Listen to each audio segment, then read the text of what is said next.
हमारे साथ social justice के नायक कह सकते हैं इनको, काफ़ी लंबी लड़ाई लड़ी है इन्होंने, पूरी ज़िंदगी अपनी लड़ाई सोशल जस्टिस के नाम की है और वो हमारे साथ है और हम उनसे बात करेंगे जो यूजीसी ने नया सर्कुलर जारी किया था कि सेंट्रल यूनिवर्सिटी में असिस्टेंट प्रोफेसर के अलावा एसोसिएट प्रोफेसर प्रोफेसर के लिए जो भर्ती होगी उसमें ओबीसी को आरक्षण नहीं मिलेगा। तो शरद यादव जी हैं, उनसे बात करते हैं।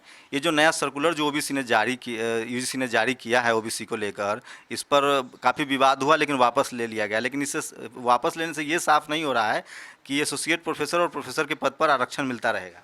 नहीं, अभी तो उन्होंने वापस लिया है और जो उसमें कांग्रेस पार्टी के ज़माने का जो सर्कुलर है उसे पूरी तरह से सरकार को वापस करना चाहिए और यदि वो नहीं पार्लियामेंट के सेशन तक नहीं वापस करेंगे तो भारी गोलबंदी होकर के ये पार्लियामेंट में भी उठाया जाएगा। और इसमें कोई शक नहीं कि जो सर्कुलर कांग्रेस के ज़माने का वो ठीक नहीं है, तो उसको फाइट आउट करना है। फिर प्राइवेट सेक्टर में कैसे रिजर्वेशन लागू हो, क्योंकि प्राइवेट सेक्टर भी देश का जो हमारी जनता का पैसा उसी से चलता है, बैंक से ही चलता है, तो उसमें भी ये मुद्दा भी एक आने वाले समय में पूरी पार्टी उठाएगी और आगे भी चलेगा ये। लेकिन सर, जिस तरह से मोहन भागवत ने बयान दिया था, उसके बाद बिहार में उनको पटखनी खानी पड़ी, उसके बाद वो बयान नहीं दे रहे हैं। ऐसा लग रहा है कि एक हिडन एजेंडा के तहत आरक्षण को खासकर टारगेट किया जा रहा है और इसमें एचआरडी मिनिस्ट्री जो है वो ज़्यादा मतलब पहल करती दिख रही है। नहीं, वो सारी चीज़ें जो है वो छुप के करने से नहीं बात बनेगी, वो सब एक्सपोज कर देंगे। और वो उनका हिडन है या ओपन है, ये पूरे सिस्टम का खेल अकेले यही नहीं है। शुरू से ही जो 80% लोग हैं इस देश के जो वीकर सेक्शन के, उनके हक को देने में बोलते ज़रूर हैं हक दे रहे हैं लेकिन करते नहीं हैं, तो वो तो हमको लड़ना पड़ेगा। सर, ये एक जो और मामला था कि आईआईटी आईआईएम में जिस तरह से फीस बढ़ा दी गई है, उसमें जनरल कैटेगरी के लोग तो आ जाते हैं क्योंकि उनका जो इकोनॉमिकल कंडीशन है वो बेहतर है, ज़मीन है, नौकरी है। लेकिन सबसे ज़्यादा मार ओबीसी पर पड़ रही है क्योंकि ओबीसी के छात्रों के लिए मुसीबत खड़ी हो रही है क्योंकि उनकी फ़ीस बढ़ा दी गई है। एससी एसटी के लिए ठीक है लेकिन ओबीसी के लिए बहुत मुश्किल हो रही है।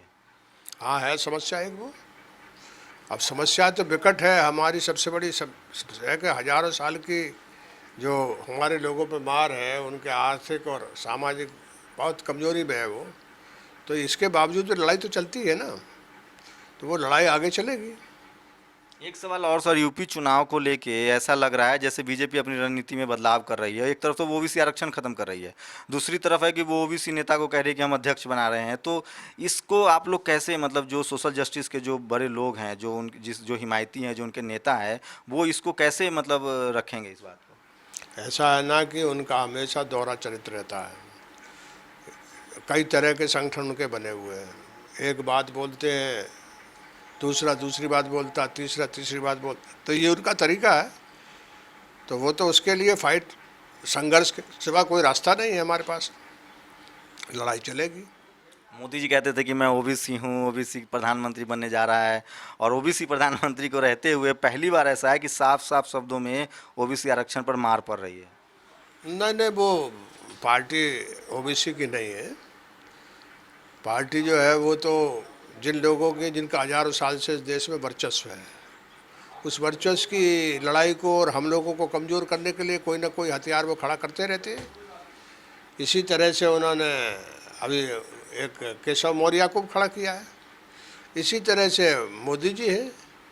तो उससे हमारे लोग जो है वो बिहार में चुनाव में देखा कि हमारे लोग जो है वो उससे कोई कोई उनके ऊपर असर नहीं है। वो असली हमारी कमजोरी जो है वो बिखराव है, यानी हमारी पार्टी के 11 टुकड़े हो गए हैं। वो लोग कोई बहुत उनके बारे में समझ में हमारी कमजोरी नहीं है, लेकिन हमारे पास जितने लोग थे वो भाग गए। यानी मुलायम सिंह यहाँ से चले गए, आपके चौटाला चले गए, अजीत सिंह चले गए, देवगौड़ा चले गए, आपके नवीन पटनायक चले गए। बड़ी पार्टी थी। हमारी कमजोरी तो इसका खंड खंड होना है, इसे कैसे सुधारें ये हमारे सामने बड़ी समस्या पहले है। सर, आरएसएस बाबा साहब को लेकर बहुत लॉयल दिखाती है कि हम बाबा साहब का बहुत सम्मान है, वहीं दूसरी तरफ उनका कहना है कि पॉलिटिकल डाइवर्सिटी हमारे पास ज़्यादा है, जैसे ओबीसी के नेता हैं, और मैं नाम लेके कहूँगा तो उपेंद्र कुशवाहा है, रामविलास पासवान, ऐसे लोग के होते हुए भी इस तरह के फैसले होते हैं। तो क्या लगता है कि इसका एक सोचा समझा मतलब एकदम ऐसा है कि इनको एकदम पैरालिसिस सिस्टम हो गया है कि मतलब जो ऐसे जो लोग हैं जो सोशल जस्टिस के नाम पे सत्ता में आए वो उनकी सुनी नहीं जा रही है। नहीं, हमारे बीच में भी तो कई लोग स्वार्थी लोग हैं ना, उनके साथ बहुत बड़े पैमाने पर लोग लगे हुए हैं। लेकिन सवाल है ना कि हमारे बीच में से जो लोग हैं वो तो हाथी के दांत है, दिखाने के लिए और है, खाने के लिए कुछ और है। यह समस्या है। वो हमारे बीच में से बहुत लोग वहाँ गए हैं, तो जनमत जो है वो उसको तो जनमत बना करके, जैसे बिहार में अभी उनको सबक दिया, 82 सीट दी थी उनको, कितने जीते वो? 4-5 जीते हैं। तो आप जो पूछ रहे हैं उसका कोई मतलब नहीं है। हमारे लोग तो जहाँ खड़े थे वहीं खड़े हैं। सवाल है ना कि हमारा जो इंस्ट्रूमेंट है वो कई टुकड़ों में हो गया है, तो जनता बटी हुई है।